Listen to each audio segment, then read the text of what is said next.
तो दोस्तों पुष्पा इम्पॉसिबल में आप लोग देख सकते हैं कि जब सारे बंदे यहाँ पर पुष्पा को कह देते हैं और जुगल कहता है कि पुष्पा हम तभी यहाँ पर इकट्ठे रहेंगे, मैं और दिलीप पटेल, जबकि तू यहाँ पर दोबारा से कॉलेज जाएगी। तो दोस्तों पुष्पा अब काफ़ी ज़्यादा सदमे में पहुँच जाने वाली है और यहाँ पर काकू कहती है कि पुष्पा मेरी बात सुन, जब पहले यहाँ पर कॉलेज के अंदर तेरे ऊपर मोबाइल चोरी का इल्ज़ाम लगा था, क्या तूने तब हार मानी थी? तो दोस्तों पुष्पा कहती है कि नहीं काकू, तब तो मैंने हार नहीं मानी थी। इसके बाद काकू कहती है कि जब तेरे ऊपर यहाँ पर पेपर चोरी का इल्ज़ाम लगा तब तूने क्या हार मानी थी? तब भी तूने हार नहीं मानी थी और अब यहाँ पर तू छोटी सी बात से हार जाएगी। हालांकि सबको पता चल गया है कि तूने कोई भी झूठ नहीं बोला था और जो सारा जिसने भी कांड किया था वो कांची थी और वो सबके सामने उसकी सच्चाई आ गई थी। फिर तू क्यों डर रही है? तू दोबारा से कॉलेज को ज्वाइन कर। अब दोस्तों दिलीप पटेल भी कहता है कि पुष्पा वैसे मुझे लगता नहीं था कि तू इतनी ज्यादा डरेगी भी, क्योंकि तू तो हम में से काफी ज्यादा बहादुर है। जब दोस्तों पुष्पा इतना सब कुछ देखती है तो वो कहती है चलो ठीक है, अगर तुम लोग कह रहे हो तो मैं कल से यहाँ पर कॉलेज चली जाऊंगी। ये बात सुनकर बखुदरा भी काफी ज्यादा खुश हो जाने वाला है और कहता है कि ये की ना पुष्पा तूने अपनी बात, क्योंकि हमें तो पता है कि हमारी जो पुष्पा थी वो तो कभी किसी बात से डरती ही नहीं थी और ना ही छोटी मोटी चीजों से घबराया करती थी।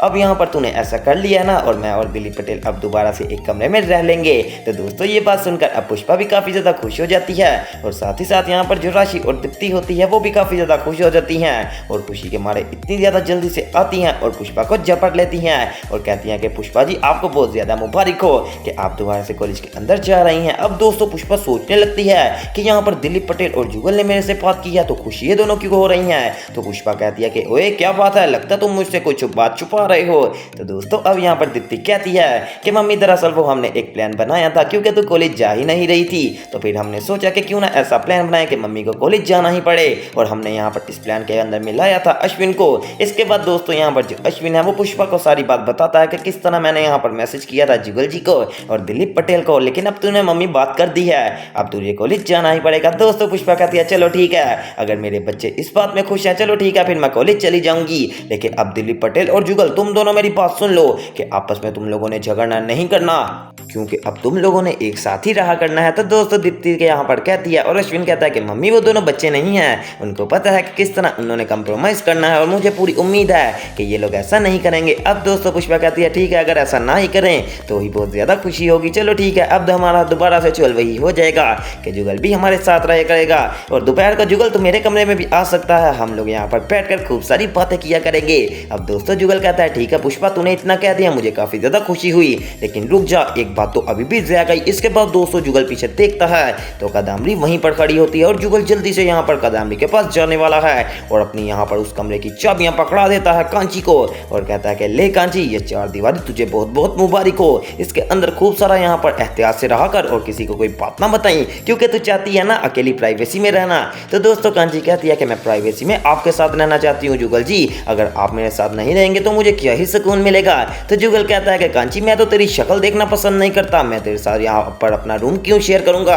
चल जा अब जैसे मर्जी रह ले। जैसे ही दोस्तों अब जुगल जाता है तो कांची कहती है कि देख लो जुगल जी, पहले तो मैंने चोल के अंदर आहिस्ता आहिस्ता जगह बना ली है, अब मैं आपके दिल में भी दोबारा से जगह बना ही लूंगी। आप लगता अभी कदमरी को जानते नहीं हैं, कदमरी जो बात कर लेती है यहाँ पर उसको पूरा करने की पूरी कोशिश करती है और आज तक भी मैं कोई यहाँ पर काम में नाकाम नहीं हुई हूँ और आपका भी मैं दोबारा से दिल जीत ही लूंगी। दूसरी तरफ दोस्तों अब दिखाया जाता है कि जो जुगल है वो दिलीप पटेल के कमरे में तो चला जाता है तो वो यहाँ पर नीचे अपना बिस्तरा बिछा लेने वाला है। तो दिलीप पटेल कहता है कि नहीं जुगल तू जाकर यहाँ पर मेरे बेड के ऊपर सो जा। अब जैसे जुगल यहाँ पर जाता है तो उसकी हाइट काफी ज्यादा लंबी है और जो बेड है उसकी हाइट यहाँ पर छोटी है, अब उसके पांव फंसने वाले हैं और वो दिलीप पटेल से कहता है कि ले दिलीप पटेल तू मुझे जिद कर रहा था ना ऊपर सुलाने की, तेरे बेड के ऊपर तो मैं पूरा ही नहीं आऊंगा, तू वापिस आ जा अपनी जगह के ऊपर और मैं नीचे बहुत ही ज्यादा सुकून से लेट जाऊंगा, तेरी बहुत ही ज्यादा मेहरबानी होगी। अब दोस्तों दिलीप पटेल यहाँ पर आ जाने वाला है दोबारा से अपने बेड के ऊपर और जुगल चले जाने वाला है दोबारा से यहाँ पर नीचे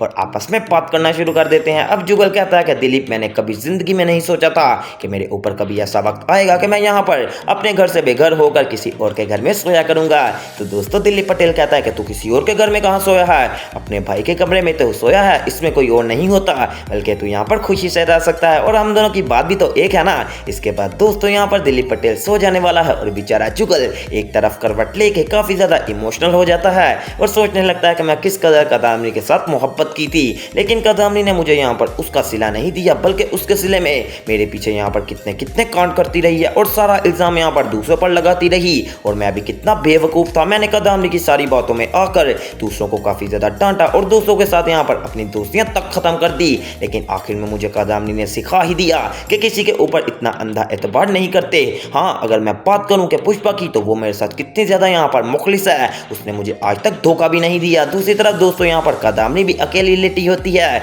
और यही बात सोच रही होती है कि मैंने जुगल जी के साथ काफी ज्यादा गलत किया है, मुझे उनके साथ ऐसा नहीं करना चाहिए था। अगर वो मुझसे इतना प्यार करना शुरू हो गए थे तो मुझे चाहिए था कि इतने ज्यादा प्यार से रहती उनके साथ और पुष्पा वगैरह को कुछ भी ना करती। मैंने उनकी दोस्ती तोड़वाने के चक्कर में अपना ही रिश्ता तोड़वा लिया। लेकिन अब मैं अपने आप से वादा करती हूँ कि जब तक जुगल जी यहाँ पर मेरे कमरे में मेरे बिस्तर के ऊपर नहीं लेटेंगे, मैं भी बिस्तर के ऊपर नहीं लेटूंगी और ना ही चैन से सोया करूंगी। अब दोस्तों अगले ही दिन यहाँ पर कांची को बुला लेने वाली है काकू और कहती है कि कांची, तेरे पापों की सजा मिल गई है, अब यहाँ से दफा हो जा। इतनी देर में पुष्पा भी आ जाती है और यहाँ पर काकू कहती है कि पुष्पा चल जल्दी से अपना बैग तैयार कर ले, क्योंकि आज तूने यहाँ पर कॉलेज भी तो जाना है ना। तुझे पता है हम कल प्रोफेसर शास्त्री के पास गए थे और उनको तेरी सारी बात बताए थे। उन्होंने कहा था ठीक है पुष्पा आ सकती है और अब यहाँ पर तू जाएगी कॉलेज के अंदर, तो कितनी ज्यादा हमें खुशी होगी। तो दोस्तों आने वाले एपिसोड में पुष्पा कॉलेज जरूर जाएगी, तो वो सब देखने के लिए मेरे चैनल स्पाइसी एंटरटेनमेंट को सब्सक्राइब करें।